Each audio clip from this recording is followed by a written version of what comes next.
Over the weekend, the Victorian Premier dashed the hopes of 5 million Melburnians, all but ruling out any significant easing of restrictions that was due to happen in a few days' time. Today, in his press conference, he backed it in, Daniel Andrews, saying that he might consider some slight easing come the end of the week, but nothing in terms of economic restriction relief, meaning restaurants, hospitality, small business, retail, all of them will stay shut as the city now enters its 14th week of this lockdown, just as today the World Health Organization says this. We in the World Health Organization do not advocate lockdowns as a primary means of control of this virus. Of course, the only reason why Victoria is in this mess, 810 dead in Victoria from this virus, and everywhere else right across the country combined, it's only another 88 dead. Well, the reason Victoria is in this mess is that the Premier and his government rejected the National Cabinet's decision to put police and the Defence Force in charge of hotel quarantine. Instead, they went it alone, hiring in some very, very dubious ways incompetent private security guards in a decision that no one says anyone made. And that even if someone did make it, well, no one can remember who that person might have been. 800 dead. And the decision makers sound like they're all appearing in an episode of Fawlty Towers. This matters for the dead and their families. And it matters for every business tonight, every worker not back at work, because this is a government that even now has no confidence in its contact tracing ability, months and months on from earlier disasters, to even try and lift restrictions. This is why I'm pursuing the matter. The decision-making, the incompetence, the deceit and the cover-up. In a day of dramatic developments right across the country politically, there was a dramatic development here in Melbourne as the head of the Department of Premier and Cabinet resigned effective immediately. Now, in his statement to the media announcing his departure, Mr Chris Eccles, well, he now remembers what he previously couldn't. A phone call to the then Police Commissioner Graham Ashton within the critical 6-minute window that you know I've been focused on for some time. On Friday the 27th of March, as we know, the day that the National Cabinet agreed the whole idea of hotel quarantine for returning travellers, within 1 minute, literally 1 minute of getting Ashton's text at 1:16, Chris Eccles confirmed in his resignation statement today that he called Ashton back at 1:17 p.m. 1 minute flat. 1 minute. And as we know, after that, well, Ashton's a happy man, sending up texts like this to his mate in Canberra in the Federal Police, saying a deal had been set up by DPC, meaning the Department of Premier and Cabinet, that private security would be used in Victoria to guard quarantine hotels and not his police officers like in every other state. This sudden recovery of memory is what happens when people have to produce their phone records. It's why all the phone records are needed, all of them. Outgoing calls, incoming calls, Telstra, WhatsApp, Slack, Confide, all of them. All of these encrypted devices, all of these encrypted apps, because every one of these ministers and officials who don't know and can't recall have to put the paper on the table. Well, yesterday the Premier buckled and said records from his office and his phone will go in. But as I reiterated today when questioning him at the press conference, he's only agreeing to half the evidence going in.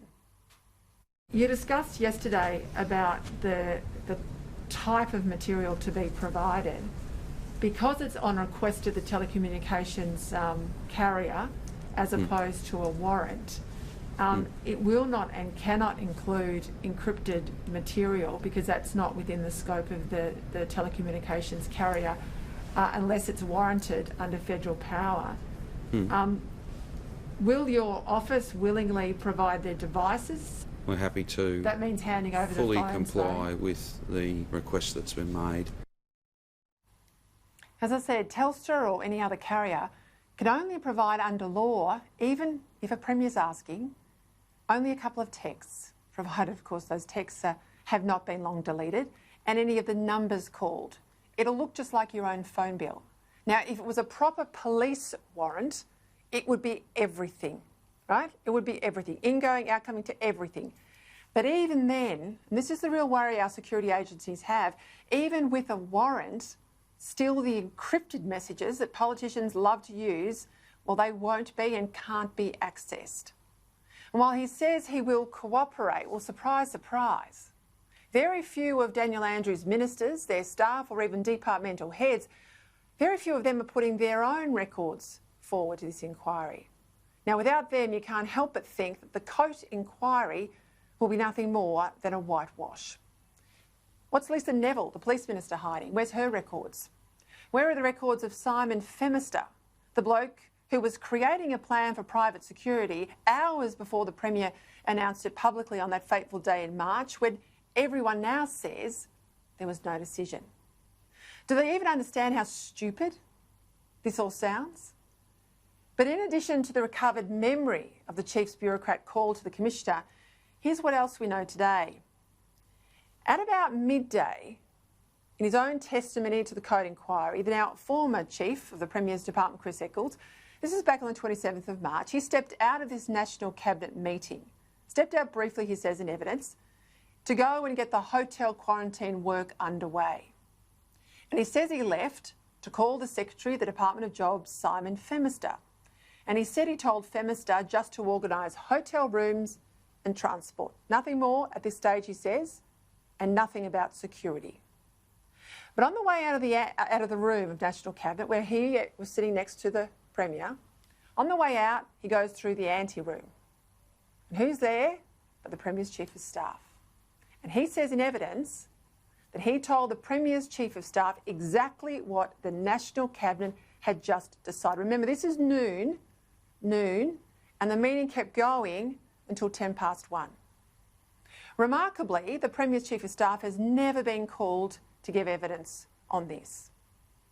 Or she hasn't been called to any inquiry at all, actually. No inquiry. She's never made a statement about what she knew and if and when she contacted anyone after finding this out an hour before National Cabinet had even broken. But as a result of Eccles leaving National Cabinet and speaking to this Simon Femister, the whole system starts to whir into action. At 12:35, and we know this from a statement to the inquiry by Claire Phoebe, one of Femister's senior deputies, in her evidence to the Coate inquiry, we know that a group of officials, well, they had a meeting at 12:30, and that security was absolutely in the mix. It's in the minutes. Indeed, word was already leaking out, this is where Victoria might go. Material given to the inquiry includes an email from a senior manager with one of the private security firms called Unified Security Group Australia. And he told his staff, again, 12:30, before the National Cabinet decision had even happened, but had been obviously communicated by Mr Eccles, he told his staff that they needed to quickly get online, do the federal government's COVID infection control training, and that had to be done by 2:30 that afternoon. Now, why the hurry? Why the hurry? Well, it turns out this training that they all had to do online was a prerequisite to getting one of these Victorian government security contracts. And we know that the PM was going to announce the decision at 2:30, which she did. So you can see why 2:30 in that email was so critical. So Unified want to get all the training done, get in early, get the jump on their competition, and they do, and they start hotel quarantine the next day at midnight, the 28th, 29th of March. They started manning those hotels. And you know what? For that, they were paid $30 million for 3 months' work. You can see why I think this stuff stinks to high heaven. How does this company get worded up about a National Cabinet decision about hotel quarantine before the National Cabinet meeting has even finished? $30 million for 3 months' work. Now, where was this pursued in the Coate inquiry? But back to that phone call from Chris Eccles to the Police Commissioner. Even today, as he resigned and admitted he had called the police chief in that fateful 6 minutes at 1:17 p.m. on the Friday the 27th of March, well, Eccles says, my evidence, and I quote here, my evidence is emphatic that neither myself nor the Department of Premier and Cabinet made a decision to use private security as part of the hotel quarantine program. Now, he might not have made the decisions, but as we know now, admitted today, he communicated them. Now, you ask yourself this. Who would be capable of making a decision while National Cabinet was still meeting or immediately after it to use private security rather than police and the military that every other state did? Who in the Victorian government would have that kind of authority? I'll leave those questions to you for the moment, but in the meantime, surely the Premier's Chief of Staff should be required by the Coate inquiry to give detailed testimony of what passed between her and Eccles in that vital exchange as he left National Cabinet briefly around 12 noon, after which the fateful arrangements started to be put in place, even as I say, National Cabinet was still meeting. The only people privy to the decision of National Cabinet, which had yet to broken up, was Mr Eccles, who left the room and spoke to your Chief of Staff and spoke to Simon Femister. I'm asking you again, should your Chief of Staff provide evidence to the inquiry? Who the inquiry seeks evidence from and the nature of any requests they make is entirely a matter for them.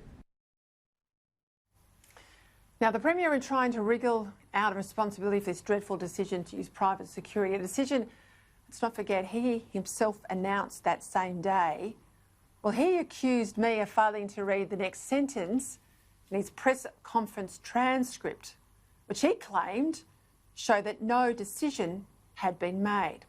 This is the 3:15 press conference on the 27th of March. Well, I say to this, Premier, wrong.